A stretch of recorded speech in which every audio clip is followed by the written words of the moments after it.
Thailand Slayers, Belen Canino Power Duo, De Brito natauhan na, from bench to ace player.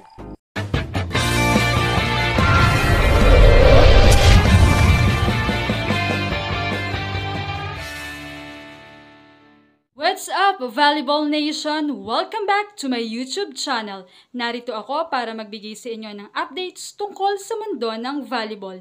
Pero bago yan, don't forget to subscribe and hit the notification bell para updated ka sa aking mga videos. Matapang na ipinaglaban ng Alas Pilipinas Women ang laban kontra sa 8-time champion na Thailand. Ngunit nabigo pa rin matapos ang score na 22-25, 17-25, 26-24 at 16-25 at tuluyang natanggal na si laban sa kampyonato sa 2025 CV League second leg na ginanap sa gymnasium ng Vietnam nitong Sabado ng gabi. Magtatangka ngayon ang Pilipinas na masungkit ang bronze medal sa ika-4 na sunod na pagkakataon sa regional competition kapag hinarap nila ang Indonesia sa ganap na 5 PM mamaya. Balik nga si Coach De Brito sa kanyang dating first six na kinabibilangan ni Ea Laure, Canino, De Guzman, Solomon, Katindig, Sharma at Palomata. Sa unang set nga ay kontrolado na ng Thailand ang laban. Nagpakawala agad ng matatalim na service ang Thailand sa pangunguna na nagbabalik sa lineup na si Chachuan at Kutika Kaupin. Wala ring maayos na reception at depensa ang Alas Pilipinas. Hinihinintay nga ang agarang aksyon ni Coach De Brito upang solusyonan ang problema ng team, subalit umabot pa nga ito ng second set at kung saan tila nakakawala na ng pag-asa. Nagpakita ng paglaban si Alyssa Solomon subalit ang nakikita na ring lapses ay ang paghahatid ng bola ni Gia sa spikers niya. Sa paghahanap ng bagong sigla para sa koponan, pinasok ni Head Coach De Brito sina Shaina Nitura, Bella Belen, Mars Alba, Clarice Loresco at Maddie Madayag mula sa bench upang magsimula sa ikatlong set. At ipinakita ng mga ito ang kanilang tapang. Masigla ang aura ng second six sa loob ng court. Tinapatan din ito ng Thailand ng kanilang second stringers pero umaarangkada na ang Alas Pilipinas sa pangunguna ng matibay na depensa ni Bella Belen at Justine Hazareno sa likod. Kasama rin ang powerful hit ni Bella Belen. Dahil nga tila may ibinubuga na ang Alas ay agad na ibinalik ng coach ng Thailand si Pimpit Shaya at Pornporn. Muling ipinasok si Angel Canino sa kalagitnaan ng third set.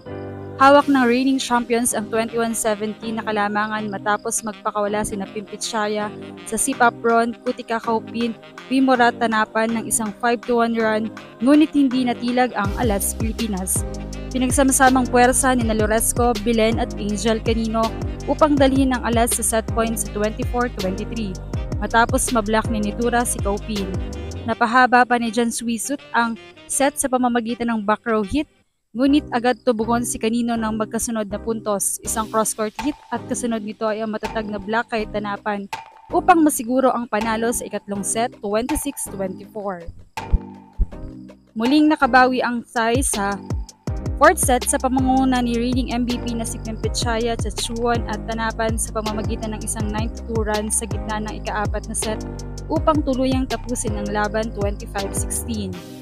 Umani naman ang mga komento ang naging decision-making ni Coach De Brito sa pagsalang sa second six at muling natunghayan ang duo ni Canino at Belen. See what Bella Belen and Angel Canino playing together on court can do for Alas Pilipinas. Perfect naman talaga sila na duo kasi yung isa efficient sa attack, yung isa effective sa defense. Maganda rin na magkaiba sila ng tempo sa atake. Ewan ko ba sa coach, perfect naman talaga sila na duo kasi yung isa talaga napakahusay sa opensa, yung isa talaga sa depensa. Maganda rin na magkaiba sila talaga ng tempo or atake nga. Ewan ko ba kay Coach De Brito kung ano-anong desisyon.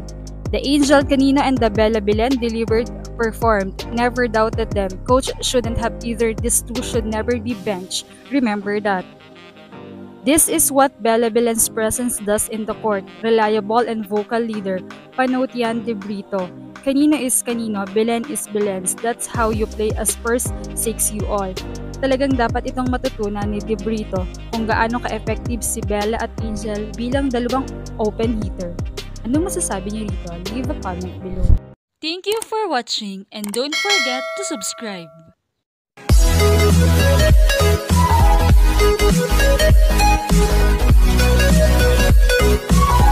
Thank you.